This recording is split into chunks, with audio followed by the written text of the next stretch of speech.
tous azimuts. Peuple congolais, il est temps de nous lever, de nous serrer les coudes et d'agir pour défendre notre patrie, notre intégrité territoriale et l'intangibilité de nos frontières. La République démocratique Batela Ekolo, Bendele Koyate.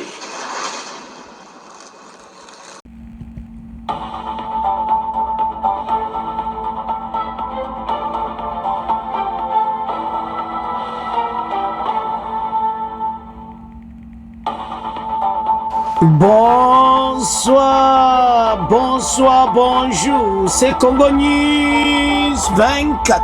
Bande Konanga, comme toujours avant de commencer notre émission, nous disons merci à Dieu. Nous disons merci à nos chers abonnés et téléspectateurs qui nous suivent partout dans le monde et en RDC. Bande Konanga, soyez les bienvenus. L'émission d'Absoto Sola ensemble, Masolo Yamboka. À la une chez téléspectateurs, Bandeko Makambweza ya kosakanate. Après adoption à l'Assemblée nationale, la loi sur le référendum a été décidée. Alors opposition ba tombo ki mabe sit in nabango le 12. Bandeko za somo vendredi le 12 na Palais du Peuple. Alors que ma pekisi bango. Donc, disposition, il y a vendredi, na sit-in, donc il y a lelo, et qu'on a la somme. Balba okende kaka donc lelo ko yinda na ndenga ko sakanati, ba ko zala wana, alors match za mobulu. Tokoyoka Katumbi, tokoyoka oyo ba na Assemblée nationale pe débat, et puis après, tokolekana oyo yindi. Les combats, les FARDC reprennent Mekenge, Kakenge, Kalingi après 48 heures de combat au site Kivu. Tu récupères tous les 3 localités. Bon, mon niveau haut commis. Donc, Bukavu, Kalati et Kokoya. Match est grave. Ah, FARDC, ma solo qui toque. Après, tu clôturer. Chute libre de Kagame. USA saisi par Human Rights Watch. Donc Kagame, Human Rights Watch report accusé Rwandan Army of committed war crime in DRC. Makambo za minene, alors les États-Unis, dossier za mobulu. Kagame en danger. Donc on développe ensemble. Chers téléspectateurs, émission d'Abissé Bandi et commettant tout cela ensemble masolo yamboka. Bandeko émission à lelo eza ya kosakanati. Yango toyebisa ba Congolais nyonso. Makambo eyo leka pour le moment na Assemblée nationale. Oya loi référendum. Opposition a tomboki na ndenga kosakanati. Boko yoka Katumbi ondire kaka mi pasola ye moko. Katumbi azolo basiko na lingala kaka. Macheza mobulu atoko yoka ye. Tokoyoka que se passe au juste. Bande ko soko zotala. Opposition à biso. Je l'ai dit au fond de mon cœur que opposition est nécessaire namboka. Mais oya EDC oyo. Aux talibans opposants, vous suivez ce qu'ils disent. Et ce qui est grave, la plupart, na kati na bango, ce sont des professeurs, des docteurs. Mais quand ils réagissent pour na makambo etali, élection, depuis poste, donc ils ont besoin toujours d'argent. Ils ont un salaire à Kitoko. Mais ça toujours a besoin à Sakanati. Alors, Baliwa no leke bunda pour la population. Mais Mawazanine, ils ne sont pas là pour le peuple. Bandeko, Bokoyo Kabang. Oh, peuple boya, Togo sala sit-in, Togo laksabon. Mais d'abord, bino moko nanu, quelle est votre mission primordiale? Bolobi au peuple azo kufanzala. Mais bino, bosi bo sala marche, sit-in, pona biloko e matatalo na kisasa. possible ça la marche pour les étudiants. Ils n'ont pas fait ça. Mais ceux comme cas d'élection, allez, pourquoi? Parce qu'ils ont besoin de postes. Bwana na lobengo mbale bela be mission nanga latika wana bino. Mais na loba boy pour la site ina lobby. Ba pekisi.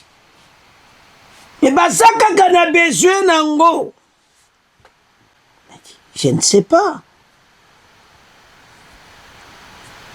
Tant on a là, image wana le bateau yo ba mystique. Mais avant même to kendi, to yoka Katumbi et les autres, Toyoka dans le débat, comment l'Assemblée nationale a voté la loi. Il y a référendum. Et comment Denis Bazako explique?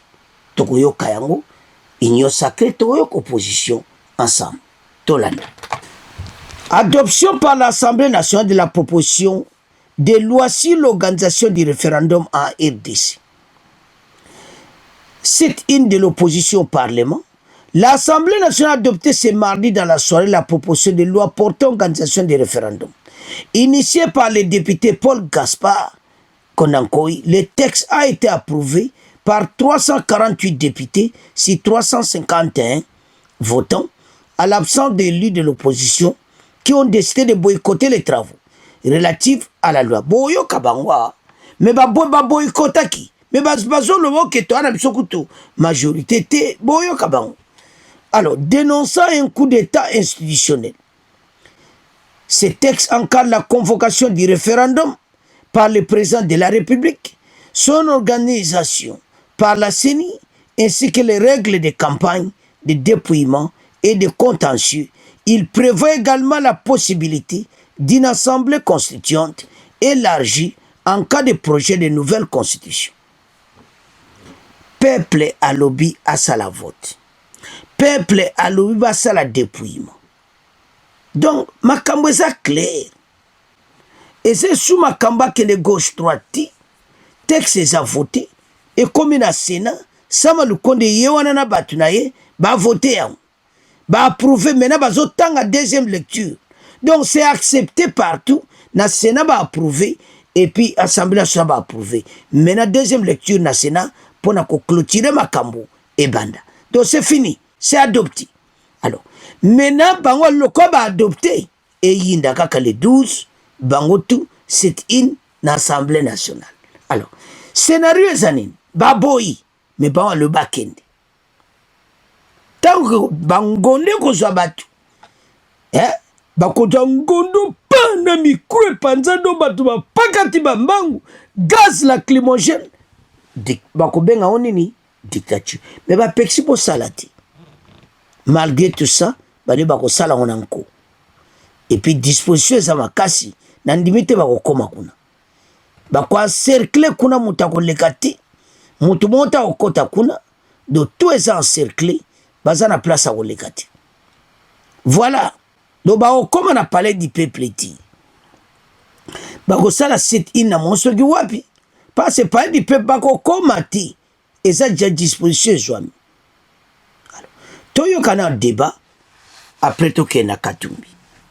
Que les chefs de l'État, jouissant de ses prérogatives dans l'article 69 de la Constitution, peut recueillir des avis auprès d'experts et que ces avis, si ils conduisent à l'élaboration d'un nouveau cadre institutionnel, évidemment, une assemblée constituante peut être convoquée afin de tabler sur la question. Et comme vous savez, vous le savez bien, l'Assemblée constituante, c'est toujours ce groupe de personnes, n'est-ce pas, qui se réunissent pour soit adapter une constitution, soit pour prendre une nouvelle constitution, afin d'avoir un paradigme qui permette à la situation, en fait, de s'adapter un peu plus à la situation actuelle du pays. Et s'il y a effectivement dysfonctionnement majeur, n'est-ce pas, comme vous le dites dans ces textes, mais que cela n'est pas lié, n'est-ce pas, au texte des lois, mais plutôt, bon, à la mauvaise gouvernance, mais qu'en dépit de cela, les chefs de l'État convoquent quand même cette commission pour, n'est-ce pas, décider sur les dispositions inadaptées. Vous ne pensez pas que là, vous n'êtes pas en train de régler les problèmes des fonds? Parce que les dysfonctionnements que vous avez constatés n'étaient pas liés au texte des lois, mais c'était lié à une éventuelle mauvaise gouvernance. Mais la gouvernance dont question est encadrée par les textes, et lorsque on voit que les textes ne permettent pas d'avoir cette bonne gouvernance, effectivement, il faut également adapter les textes. La mauvaise gouvernance peut aussi être liée aux individus, n'est-ce pas? Bien sûr, on peut avoir des cas où il y a des défaillances, et effectivement la nouvelle constitution, si l'ancienne ou bien si les anciennes dispositions n'ont pas permis de bien encadrer les faiblesses humaines, il faut qu'il y ait un cadre normatif qui permette d'encadrer les faiblesses humaines et de les minimiser. Il a dit que dans les textes qui ont été adoptés hier à l'Assemblée nationale, il y a beaucoup d'ambiguïté. Est-ce que vous êtes d'accord avec cette façon de voir les choses? Bon, il appartient à ceux qui disent qu'il y a beaucoup d'ambiguïtés de les énumérer. Nous n'avons pas pu identifier les ambiguïtés dont question. J'ai suivi cette loi moi-même, j'ai déposé des amendements à la commission PAJ, on est allé à la plénière. Donc, vous savez, le processus d'élaboration d'une loi suit quand même un certain cheminement. C'est très important pour nos compatriotes congolais de fournir l'effort, de prendre la proposition de loi, pour le projet, s'il y en a, et de venir. Les travaux à la commission, on peut les recevoir, à la plénière aussi, c'est public. Donc, lorsqu'on s'intéresse à la question, c'est vraiment bien de venir, au lieu de rester au loin et de rester dans les domaines de procès d'intention.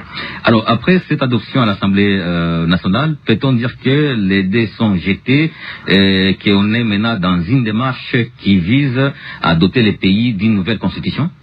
Cela est une possibilité, c'est pas l'objectif majeur de la présente loi. La loi vient combler un déficit on a déjà pris en 2006 la loi pour organiser les élections. Il fallait également prendre une loi pour organiser le référendum. C'est ce qu'on est en train de faire. Mais seulement dans les matières à prendre, il y a cette ouverture, si le peuple le veut bien. Et vous voyez, le référendum, c'est effectivement le peuple, c'est les souverains primaires. Tous les démocrates ne vont pas refuser la consultation du peuple. Consulter le peuple, c'est effectivement ça, la démocratie. Merci, Émile Hassani. Vous êtes député national élu de Kindu sur la liste LGD, parti de l'opposition dont Matata Ponyo est le leader. Vous êtes également avocat au barreau de Kinshasa, Matete. Que pensez-vous aussi de l'adoption par l'Assemblée nationale de cette loi sur l'organisation du référendum en RDC? Merci beaucoup, M. Guy Maté. Pour nous, du LGD, au LGD, donc, en tant que parti politique, sur la liste duquel je suis inscrit, nous pensons que nos frères de l'Union sacrée ont porté un coup fatal à l'ordre constitutionnel établi. À quel niveau? La Constitution, il faut dire, depuis l'adoption de cette Constitution, les matières relatives à l'organisation du référendum n'étaient pas définies, n'étaient pas fixées. Et que nous sommes d'accord, l'honnêteté scientifique l'oblige, et il fallait doter les pays d'un texte juridique pour combler ces vides-là. Ça, nous sommes bien d'accord.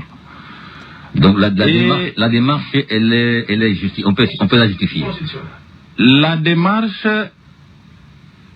elle est prévue dans la Constitution, mais malheureusement, il s'observe que l'aboutissement, la procédure suivie et son aboutissement sont anticonstitutionnels. Mais qu'est-ce qui vous gêne exactement? Et c'est là où nous devons clarifier la population à travers les antennes de la radio Okapi. Allez-y. Mais c'est Guy Maté, les constituants originaires a voulu que les matières qui concernent la consultation du peuple sur les référendums soient prévues par la Constitution. C'est comme ça que vous avez 3 dispositions qui prévoient les matières qu'on peut soumettre à la consultation populaire par la voie du référendum. C'est notamment l'article 2. Lorsque vous lisez l'article 2, les constituants, le peuple congolais a décidé que, en ce qui concerne la capitale, lorsqu'on veut transférer la capitale d'une ville à une autre, on soumet cette matière au référendum. Deuxième disposition constitutionnelle, c'est l'article 214 qui prévoit, lorsqu'on prévoit des scénarios, hein, on peut arriver à la jonction du territoire, tout comme on peut céder une partie de notre territoire national, que cette question, au vu de son importance, soit soumise à la consultation populaire par la voie du référendum. Et le dernier article de la Constitution qui prévoit la matière à soumettre au référendum, c'est la révision constitutionnelle. Et là, on prévoit les différents initiateurs de la révision constitutionnelle. Et les constituants veulent que cette question-là soit soumise à la consultation populaire par la voie du référendum. Ça voudrait dire que lorsqu'on veut combler ces vides juridiques par un texte qui doit fixer les conditions d'organisation des référendums, on doit rester dans ces matières. On se conforme à la volonté de notre constitution. Ne pas aller en dehors de ces trois matières. Ne pas aller en dehors de ces trois matières. Je précise que ces matières sont constitutionnelles. Maintenant, lorsque vous prenez cette proposition de loi controversée, qui est d'ailleurs déjà adoptée par l'Assemblée nationale, et je signale que ce soit l'ensemble Ensemble pour la République comme parti de l'opposition, et nous, LGD, parti de l'opposition, nous avions claqué la porte, parce que nous n'avions pas voulu assister et être complices à un plan macabre que nous considérons contre la République. Alors, j'étais en train de dire que j'ai énuméré les matières bien prévues par la Constitution, les matières qu'on peut soumettre à une consultation populaire. Maintenant, lorsque vous lisez cette disposition, et disons cette proposition de loi, ou cette loi, la version adoptée par l'Assemblée nationale. La version adoptée par l'Assemblée nationale, elle va au-delà. Hey, Bandeko Bolandi. D'abord, opposition a expliqué, d'abord, Union sacrée à Otoloba, que il faut peuple, la voix du peuple par loi, par référendum. Et le texte a été clair, qu'il tope sa pouvoir na peuple. Le chef de l'État a convoqué référendum, ndenge ba texte qui voté dans l'Assemblée nationale.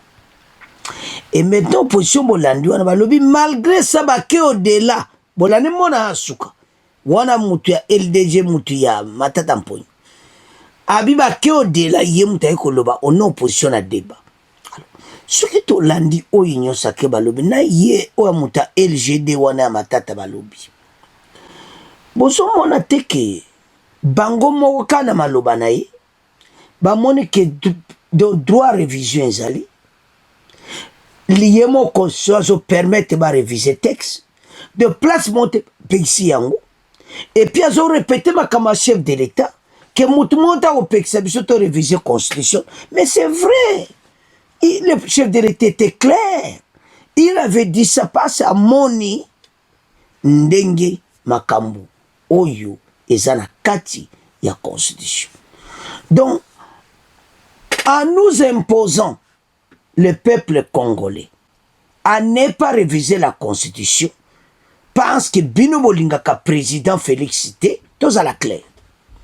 Ils ne sont pas là pour ça, c'est parce qu'ils n'aiment pas celui qui est en tête.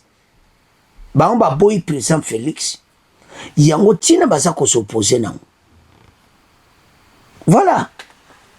Alors, si autant to la makamba boy. Et ça mawa. Nazo tala peuple congolais et zo sala na soni nama. Parce que ce qui se passe et ça, donc, bazon n'a pas la constitution shooté bango bato opposition. Kuka kolera babe. Article 64. Peuple union son la cité 63. Oh, tala. Vous pouvez énumérer tous les articles. Mais ce qui est bon, peuple a besoin. Il y a binobo participant à ma campagne. Ce n'est pas seulement élection. Voilà. Alors, ce peuple-là attendait quelque chose de l'opposition. Et maintenant, tant qu'on bloque Nzela, c'est qu'on soukandine. Tant qu'on gaz lacrymogène, comme on koya. Allez, président Félix, dictateur, et tout ça. Marche à l'élo, le 12. Ba pekisi, mais bango ba kekaka. Biloko motu teko yaba gazo ma mutu apaka timbango. Ba kumu ko ganga. bapekisa kibino. Voilà comment souffrance et banetandi et sabino passe. Bozo kima bambangu et ba gaz lacrymogène. Mais parce que bozo yokati. Marche pacifique ba pesa bino nzila. Soki bazaki bena ba vrai ba patriote. Beaucoup insister qu'il faut ba pesa nzila. Ba ko pesa. Mais comme mission na bango za dépassé pour le moment. L'église nyonso a réveil na Kinshasa, na ba province, partout. Parce que leader église de réveil a que partout na ba province nyonso. A que osa la campagne. Bazana besoin peuple a voté na référendum. Et le peuple a clair, à koloba oui, ton dit va changer. Moutoupa loba oui, faut comprendre pourquoi ils ont oui. Parce que cette constitution qui fait pour le gouvernement Kabila. Bah céder mboka na biso na bato oyo balingi mboka na biso te. Voilà ce qui se passe. Alors, maintenant tokende na makama minene Katumbi. C'est une de l'opposition au Parlement par opposition Tokoyoka. Makamboza minene. Oyoke yindi. C'est une de l'opposition au Parlement. Boyoka ndengi kuyinda. Parce que bango malgré baboy c'est une exagération. Toyoka Katumbi. Ndenga lobi. Katumbi a yindi sina lingala na ndenga kosakana te bongo to avance. Ba mama batata bandeko makambo wana ya ko changer constitution eza coup d'état. Kombo na yango eza coup d'état. Balingi batikala na pouvoir pona kimoyibi. Ba étudiant bourse eza te. Nzala ebele na campus. Ba mama ya zando bazo souffrir baleisa bana kaka pona kimoyibi ba fonctionnaire ba policier ba soda ba enseignant bozana salaire ya malonga te pona kimoyibi tozole la mai ezate moto ezate misala ezate na bengi bino tozala ebele biso nyonso lobi na sitting toboyi pasi wana toboyi coup d'état wana bana mboka tolandi biso nyonso Katumbi sikoyo nzala bazolia te Katumbi bamilliard oza nango okoko ede peuple otene fisco opesa mutu na mutu macroéconomique quelque part ata na changu mwana nyonso ata $100 à débrouiller pour l'économie en mboka. Pourquoi kosala ngote Katumbi? Mawa. Mais pourquoi Katumbi to toutes nos questions? Makambo lobi on a contre-opposition eza bien. Mais pourquoi pas tanga akomba Kagame te? Oko répondre ba Congolais. Oko répondre ba opposition na site in lelo. Au télémio du micro au lobby Kagame tika kwa envahir mboka na biso. Kagame tika mboka na biso, si vous pouvez dire ça Katumbi. Solo biango toyoka yo passe Congolais zana kanda. Nan ba yoka yo to tanga komba Kagame. Mendengo beti li solo na lingala. Ha! Biso nyonso ba soda bazo futa bino biente ba policier, ba étudiant, peuple nzala. En tout ça, c'est bon, mais c'est effectif, pourquoi? Pas ça en vous. Les peuples congolais voient quand on voit Katumbi, on voit Kagame. Vous avez un master. Moi, funda master zati. Moi, tanga master zati.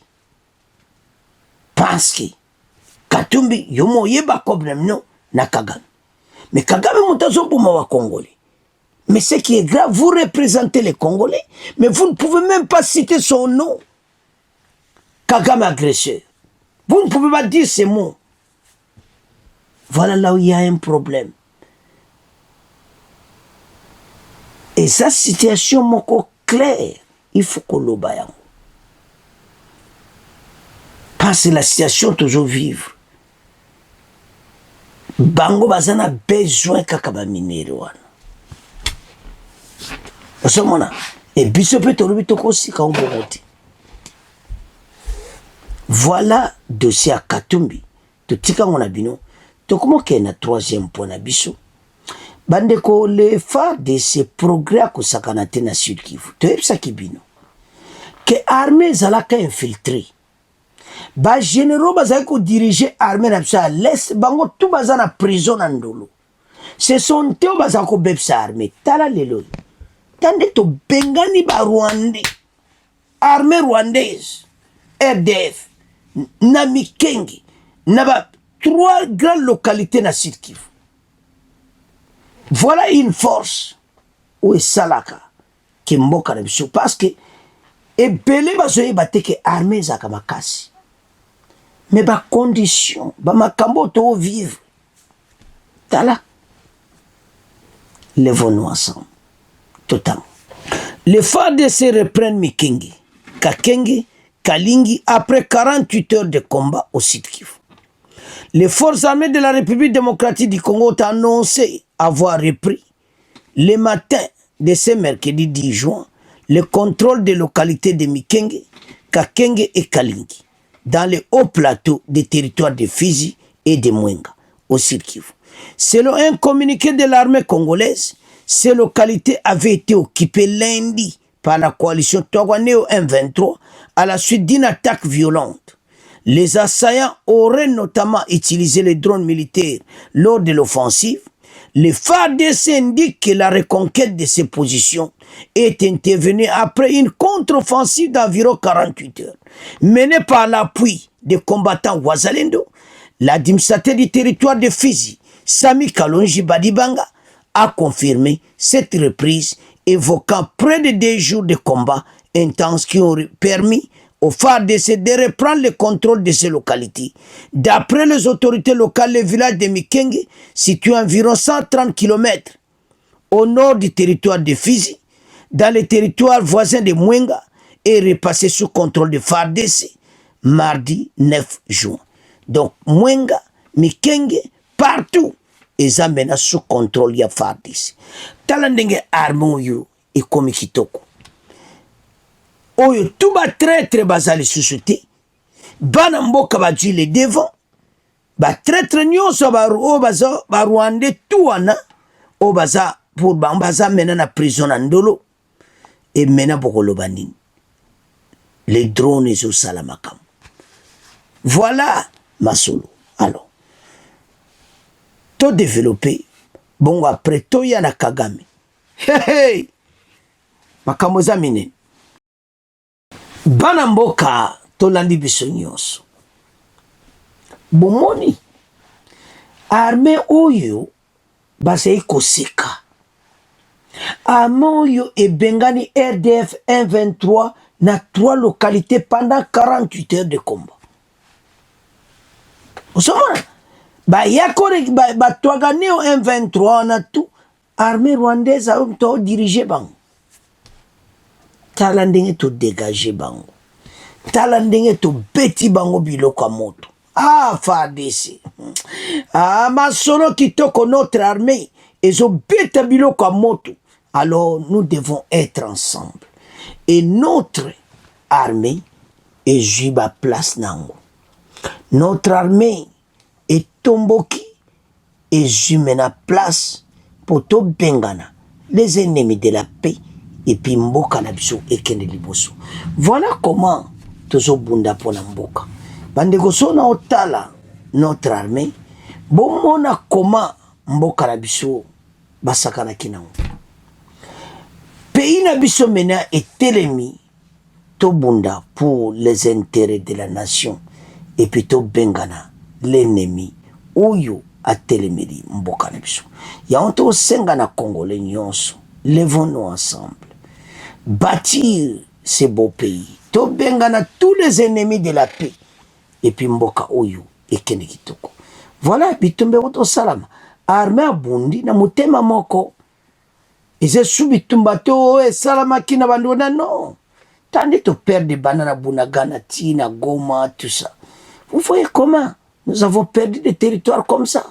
Notre pays est tellement to bunda to bengana bango nyonso ezo senga ete armée na biso abunda pona mboka yango ezo senga notre armée abunda to bengana cet ennemi yango ezo senga la grâce de Dieu, la paix de Dieu etambola na biso to bengana cet ennemi et puis on avance ensemble. Notre pays est ennemi pona yango yango tozo senga la grâce de Dieu, la paix de Dieu etambola na biso pe kimia ela na biso to bengana l'ennemi na place na biso biso totelema. Voilà ce qui se passe.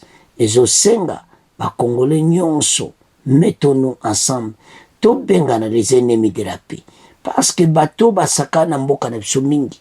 Mais voilà, il est temps oyo biso nyonso bana mboka to beta FARDC maboko 3 localités babotoli na Sud-Kivu. Mekenge et les autres. Totika on a bino tokomoke na poasuka. Bandeko sikoyo to kene na point na biso ya o balobake yindi Kagame Human Rights Watch ba kize na ndenga kosakana te. Bandeko ata basala ba rapport me oyambala oyo Kagame akobika te. Ba oto benga ngo chute libre de Kagame. Okomona clairement te ndenge makambo eleki. Ndenge ba détail nyonso. Et ça sont. Mais avant de continuer, tolanda yango ensemble. Parce que c'est grave. Et ça makambo ko sakanati. Président Rwandais a bandeko. O baloba kasomo. Donc situation oyo yemo kwa yebike et comme danger pour naï. Alors toyoka rapport naï oyo pour le moment ya koyinda nandenga kosakanati. Bolanda ba question Human Rights Watch document des exécutions et des recrutements forcés dans les 2 camps du M23. Alors, Kagame a une situation difficile. Alors, vraiment, Tolanda, parce que Obalobaka, Tango, Ezaya Kouinda. Clémentine de Montjoie, bonjour. Bonjour. Vous avez interrogé 102 anciens détenus. Et qu'est-ce qui vous a le plus surpris dans ces témoignages par rapport à ce que vous avez documenté précédemment? Nous avons pu nous entretenir avec plus de 100 personnes qui ont été détenues dans les camps d'entraînement ou de formation militaire de Rumangabo et Tchanzu. Les témoignages que nous avons récoltés reflètent la violence extrême qui a été exercée contre les personnes recrutées de force par le M23 et les forces rwandaises, notamment après la prise de Goma et de Bukavu l'année dernière. On remarque une cruauté dans les traitements infligés à ces personnes qui incluent des exécutions, des passages à tabac réguliers, des punitions pour ceux qui n'arrivent pas à suivre le rythme, n'arrivent pas à suivre les instructions qu'on leur donne. Les anciens détenus nous ont apporté qu'ils croyaient à des centaines de morts potentiellement dans ces 2 camps tout au long de l'année 2025. Pour vraiment pouvoir établir l'étendue des meurtres qui ont eu lieu dans ces camps, il faudrait qu'il y ait une enquête indépendante qui permette d'exhumer les tombes où les gens ont été enterrés. Mais en tout cas, une chose est sûre, c'est que les conditions dans ces 2 camps ont été d'une cruauté, d'une gravité extrême. Votre rapport documente des centaines de morts dans les camps de Rumangabo et de Tchanzu. Vous parlez aussi des fosses communes, mais vous reconnaissez vous-même ne pas pouvoir confirmer avec certitude la nature de toutes les perturbations de sol visibles sur les images satellites. Quelle est donc la fiabilité réelle de votre bilan? On a pu, à travers les images satellites, identifié les endroits où les anciens détenus nous ont rapporté avoir enterré des personnes qui sont décédées dans ces camps. Il faudrait effectivement une enquête qui permette d'exhumer les tombes pour réellement pouvoir identifier l'étendue et l'ampleur des meurtres qui ont eu lieu dans ces camps. Mais nous avons tout de même interviewé des dizaines de personnes, indépendamment les unes des autres, dans différents lieux, que ce soit ceux qui ont fui en Ouganda ou ceux qui se sont rendus et sont dans les zones contrôlées par le gouvernement congolais, ou encore d'autres par téléphone, qui ont identifié les mêmes lieux sur des images satellites et rapporté avoir enterré des personnes dans ces zones-là. Vous avez sollicité le M23 en octobre 2025 et le gouvernement rwandais en janvier et février 2026 sans obtenir de réponse. C'est ce que vous dites dans le rapport. En l'absence de toute contradiction de leur part, comment garantissez-vous que ce rapport ne devienne pas un instrument dans une guerre de communication dont Human Rights Watch ne serait qu'un acteur parmi d'autres? Non, notre rôle, c'est de documenter ce qui se passe sur le terrain. Donc, notre rôle à nous est vraiment plutôt d'essayer d'exposer les faits à travers une méthodologie rigoureuse et d'avoir des recommandations envers tous les acteurs pour améliorer la situation des personnes dont les droits ont été violés, que ce soit envers le gouvernement rwandais, le M23 ou même le gouvernement congolais. Puisqu'aujourd'hui, un certain nombre de personnes qui ont été recrutées de force et déployées avec le M23 se sont rendues aux forces congolaises. Le M23 et le gouvernement rwandais ont reçu des communications de notre part en amont de la publication. Nous avons également proposé de nous rendre à Kigali et à Goma afin d'échanger avec eux sur cette situation. Mais malheureusement, nous n'avons pas eu de réponse. Et donc, notre responsabilité aujourd'hui est de publier les faits. Bandeko tolandi biso nyonso tombenga ngo chute libre de Kagame. Ay! Badocumenté pi bazotala ngo na satellite. Bazotala comment bazoboma ba Congolais. Comment nini bazokata ba Congolais mitu. Comment bazokunda baona ba force commune. Satellite ba américain za kosipo. Omoni makambo. Ba satellite wana tatoyebisa kibino Human Rights Watch ba américain bako utiliser yango oyo tout eza pona kolongola Kagame na pouvoir. C'est fini, les messieurs a enterré rapport, c'est fini pour lui, il n'a plus de place. Kaka makambo ezobeta ma coupe du monde ici là, Trump azempe na makambo ya ba kaka to koma kaka le 9 juillet coupe du monde ici.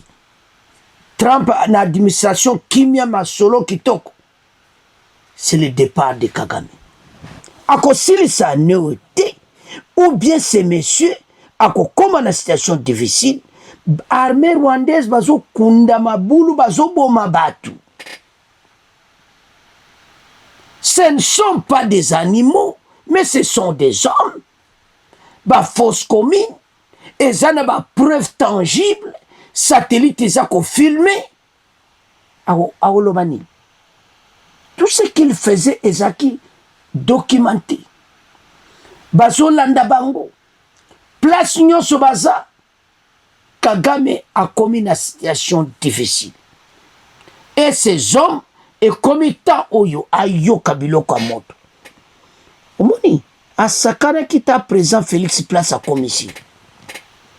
Makamuto a bombaki, et bani kobima nyonso. Bandeko, nana change. Makamba bazo salatala. Oebi mondo tozana technologie ba américain bazana ngo sikoyo hein tokeba. Basa ko filmer nyonso. Ba moni nyonso ba moni penaki le président rwandais aza mutu mabi. Armée na izo boma batu ndenge wana. Izo kata batu surtout après qu'a prise à Goma. Ah nzambe nanga. Bandeko ba soda na nyonso ba tiaka wana. La majorité ba kufa. Ils sont tous tués. Yango FARDC bo doka ba matricule les soldats tout qui sont morts. Déjà, il y en a plus de 100 exécutions. Kaka na Rumangabo. Bobi nombre bakangaki, ba perception nombre ba soda wa bango. Le président rwandais, bananga tous ces gens, bazana place, c'est fini pour eux. Makambaboui, ba américain batika yo. Non, c'est fini pour Nabango. On ne peut plus parler d'eux. Tu peux récupérer Mboka na biso mobimba. Bato yo, ces pays. Boko yo ka vient à bango. Dès que tu récupères le territoire, bango tubake na ye chef na bango akolonga na pouvoir.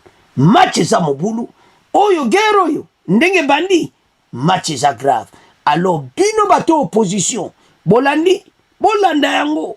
Bino bato yo opposition bosali ba sit in lelo. Sit in na mnya lelo, botika makambo yitala mboka epe ekomi. Katumbi ozo ganga kuna yoka ndenge Kagame azoboma ba Congolais na l'Est. Mais on le dit en côté. Kaka makambo élection 2028, au lieu qu'on le makambo na yi, azoboma batu bolobiti. Voilà comment Kagame la met dans les sacs. C'est sa fin et sa chute. C'est à ce point. Donc comment clôturer mission Nabiso? Bon continuer pour s'abonner massivement. Bon partager. Au revoir. À la prochaine.